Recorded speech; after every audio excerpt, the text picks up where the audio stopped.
वीर में असाधारण स्तर की शक्ति है। आप लोग इसे जेएनयू की चादरों पर फैला रहे हैं, ठीक है? ठीक है। अगर आप इसके साथ ये कर रहे हैं तो यह आपकी मजबूरी है। हमारे पास एक शरीर है, हम इसे खुद से अलग नहीं कर सकते, ये मौजूद है।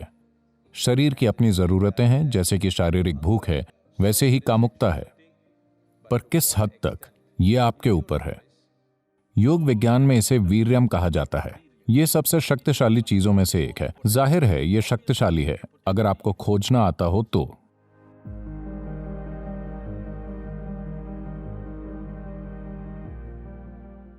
नमस्कारम सद्गुरु। मैं जानना चाहता हूँ कि जब कोई छात्र कॉलेज में कदम रखता है तो अचानक उसे भारी मात्रा में अश्लील सामग्री मिलती है जो अब तक उससे बहुत दूर थी, और उसे मज़ा आता है। जैसा कि हमने कहा कि वो पृथ्वी पर स्वर्ग का अनुभव करता है, और हमने उन लोगों के नए नाम भी रखे हैं जो बहुत ज़्यादा हस्तमैथुन करते हैं। हम कभी कभी ऐसा बहुत ज़्यादा करते हैं, तो हमें कैसे पता चलेगा कि ये कितना अच्छा या बुरा है? क्या आप हमें हस्तमैथुन की सच्चाई बता सकते हैं?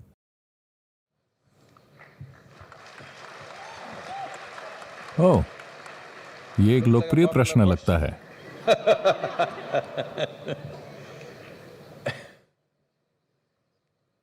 देखिए, हमारे पास एक शरीर है, हम इसे खुद से अलग नहीं कर सकते, ये मौजूद है। अच्छा ये होगा कि हम इसकी सच्चाई समझें। पर अभी दुनिया में समस्या ये है कि दुनिया के कुछ धार्मिक संस्थानों ने यह रवैया अपनाया है कि इंसान का शरीर ही गलत है। इस वजह से संस्कृतियों ने इसे छिपाना शुरू कर दिया। वैसे इस संस्कृति ने इसे कभी नहीं छिपाया, पर अंग्रेजों के आने के बाद हम अंग्रेजों से ज्यादा दकियानूसी हो गए। पर अगर आप उस समय से पहले के मंदिर देखें तो मंदिरों के बाहर की सभी कलाएं अश्लील हैं, अगर आप अश्लील कहना चाहें तो। पर हम उन्हें अश्लील नहीं कहते, हम सिर्फ इंसानी शरीर के विभिन्न आयामों की बात कर रहे हैं। क्योंकि हम इसे गलत नहीं मानते, हम बस इसे जीवन का बाहरी हिस्सा मानते हैं। अगर आप सिर्फ वहीं रहते हैं तो आप हमेशा भौतिक आयाम में रहेंगे, आप कुछ और नहीं तलाशेंगे। तो मंदिर में हमेशा ये बाहर होता है। आपका काम है इसे देखना और समझना कि ये जीवन की बाहरी चीज है, और जीवन की गहराई में जाने की कोशिश करना, पर साथ ही इसे नकारना नहीं, न इसका महिमा मंडन करना, न ही इसे नकारना। यह सबसे महत्वपूर्ण बात है। पर आपके कॉलेज में इन चीजों को देखा जाता है, आपका इंटरनेट या जो भी। लोग मुझे बताते हैं, किसी ने मुझे बताया, मुझे नहीं पता कि यह प्रतिशत सही है या नहीं। जब मैंने पूछा कि सामग्री क्या है, मैं इंटरनेट और इसकी सामग्री को समझने की कोशिश कर रहा था। इंटरनेट पर वास्तविक सामग्री क्या है? उन्होंने मुझे बताया, आपको पता होना चाहिए। उन्होंने बताया कि इंटरनेट पर 70% सामग्री अश्लीलता है। क्या ऐसा है? आपको पता होगा।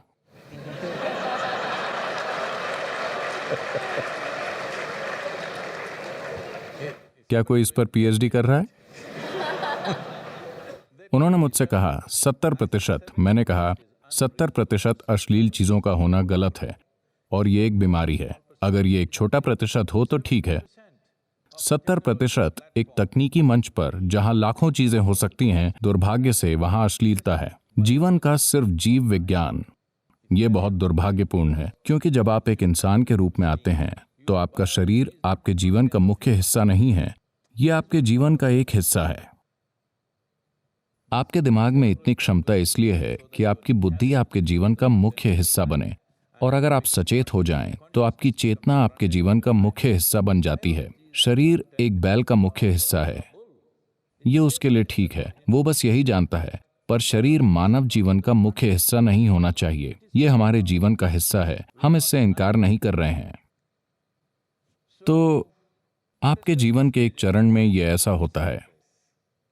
एक 95 वर्षीय व्यक्ति अपने डॉक्टर के पास मेडिकल जांच के लिए गया। डॉक्टर ने पूरी जांच की और कहा, अरे बूढ़े जवान, आप 95 की उम्र के लिए बहुत अच्छा जी रहे हो, आपको कोई समस्या नहीं है। फिर बूढ़े व्यक्ति ने पूछा, डॉक्टर, पर मेरे यौन जीवन का क्या? तब डॉक्टर ने उसकी ओर देखकर पूछा, उसके बारे में सोचना या उसकी बातें करना? तो जीवन के कुछ चरणों में आप सिर्फ इसकी बातें करते हैं या इसके बारे में सोचते हैं। कभी कभी आप इसमें लिप्त होते हैं। ये जीवन के गुजरते हुए चरण हैं। आपके लिए ये किस हद तक जरूरी हैं, इसे आप सबसे अच्छा तय कर सकते हैं। पर साथ ही आप अपने शरीर को समझने के लिए यहां नहीं आए हैं। कम से कम आपको जीव विज्ञान में एमएससी करनी चाहिए थी। आपको एक तकनीकी संस्थान में जीव विज्ञान की खोज करके समय बर्बाद नहीं करना चाहिए। क्या इसका मतलब यह है कि आप में जीव विज्ञान नहीं है, आपकी शारीरिक जरूरतें नहीं हैं? आप में हैं, ये ठीक है, पर इसे आपका बाहरी हिस्सा होना चाहिए, न कि आपके जीवन का मूल हिस्सा, क्योंकि इससे आप में एक कमी आ जाएगी। आप एक प्राणी थे जो पूरी तरह से शारीरिक था, फिर आपका विकास हुआ और अब आप में शरीर से परे अपनी खुद की बुद्धि है। देखिए, जानवरों की बुद्धि सिर्फ उनके शरीर के लिए काम करती है। भोजन कैसे पाया जाए, अपना साथी कैसे पाया जाए, यही उनका पूरा जीवन है। अगर मानव बुद्धि भी इसी तरह काम करे तो आप विकास की प्रक्रिया के खिलाफ जा रहे हैं।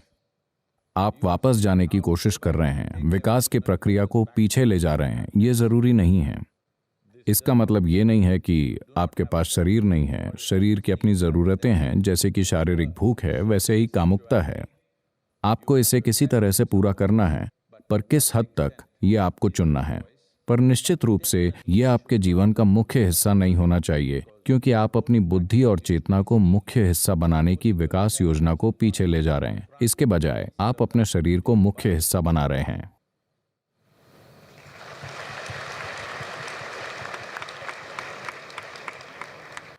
शारीरिक, मानसिक और आध्यात्मिक कल्याण के लिए मनुष्य का वीर कितना महत्वपूर्ण है?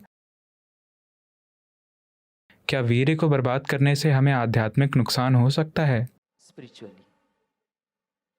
आप जानते हैं कि वीर्य आपके शरीर के अस्तित्व का आधार है, चाहे आप पुरुष हो या महिला, क्योंकि यह आपका 50% हिस्सा है। हाँ, हमारे पास त्वचा है, हमारे पास कोशिकाएं हैं, हमारे पास बाल हैं, हमारे शरीर के कई अन्य पहलू हैं, दिल, लिवर, किडनी, बहुत सी चीजें हैं। इन सभी कोशिकाओं में अपनी अलग अलग शक्ति है। But semen is of an extraordinary level of potency, it can create a whole new life. पर वीर्य में असाधारण शक्ति है, ये एक नया जीवन बना सकता है। आज आप एक उपकला यानी एपिथेलियल कोशिका लेकर प्रयोगशाला में बहुत कुछ कर सकते हैं और शायद हम आपका क्लोन बना सकते हैं, ठीक है? तो क्षमता यहां भी है, पर उस तरह की क्षमता नहीं है जितनी कि उस कोशिका में है जिसे आप वीर्य कहते हैं। तो यौगिक संस्कृति में इसे वीर्य कहा जाता है। वीर्य का एक अर्थ वज्र भी है, जिसका अर्थ है स्थिरता या हीरा, Stability or diamond, which is the hardest thing. जो सबसे कठोर चीज है। तो मानव शरीर में वीर्य को वज्र के समान माना जाता है। इसका मतलब है कि ये सबसे शक्तिशाली चीजों में से एक है। अगर आप इसका उपयोग करना जानते हो तो इसके उपयोग का एक तरीका है कि आप इससे बच्चे पैदा कर सकते हैं। ये एक बात है। अगर आप ये सवाल इसलिए उठा रहे हैं क्योंकि आप लोग इसे जेएनयू की चादरों पर फैला रहे हैं, Okay. अगर आप ऐसा कर रहे हैं, आप जो कर रहे हैं वो कर रहे हैं जिसे नैतिक रूप से आंका नहीं जाना चाहिए। मुद्दा ये नहीं है, सवाल ये है कि आपकी मजबूरी किस स्तर पर है। इस शरीर की किसी भी चीज से क्या हम एक अलग स्तर का काम कर सकते हैं? बिल्कुल। सिर्फ वीर्य ही नहीं, इस शरीर की हर चीज को रूपांतरित किया जा सकता है। देखिए, मान लीजिए मैंने आप सभी को सूप बनाने की सामग्री दी। आप सभी को वही सूप बनाने की सामग्री दी। क्या आपको लगता है कि आप सभी एक ही सूप बनाएंगे? नहीं, आप 500 किस्मों के सूप बनाएंगे। हालांकि सामग्री एक ही है। अभी हमारे साथ यही हुआ है। हम सभी मौलिक रूप से एक ही सामग्री हैं, पर देखिए हम में से हर एक कितना अलग है। अलग अलग सूप। अगर मैं आपको सूप बनाने की सामग्री दूं, तो आप एक शानदार सूप या एक घटिया सूप बना सकते हैं। ये इससे तय होगा कि आप में कितना कौशल है ना? तो ये हर बात पर लागू होता है, न सिर्फ वीर्य पर। आपके शरीर और आपके मन के हर आयाम को आप किसी जबरदस्त चीज में बदल सकते हैं या इसे औसत दर्जे का या एक गंभीर समस्या बना सकते हैं। आपके जीवन का हर पहलू, यही जीवन के इस पहलू के लिए भी सच है। ये वही ऊर्जा है। देखिए, लोग इसका शाब्दिक अनुवाद कर रहे हैं, पर अगर आप उपकलता यानी एपिथेलियल कोशिकाएं बनाना चाहते हैं तो शरीर इस पर जितनी ऊर्जा खर्च करता है उसके मुकाबले अगर आप एक वीर्य की कोशिका बनाना चाहते हैं तो शरीर जितनी ऊर्जा खर्च करता है वो बहुत अलग है। इसे वैज्ञानिक रूप से स्थापित किया जा सकता है। इसलिए जब आप इतनी ऊर्जा का निवेश कर रहे हैं तो जाहिर है कि अगर आपको खोजना आता हो तो इसमें क्षमता है। लेकिन क्या आप में खोजने की क्षमता है? क्या आप खोज करने में सक्षम हैं? क्या आपके पास ऐसा करने के लिए जरूरी साधना और मार्गदर्शन है? ये एक बड़ा सवालिया निशान है।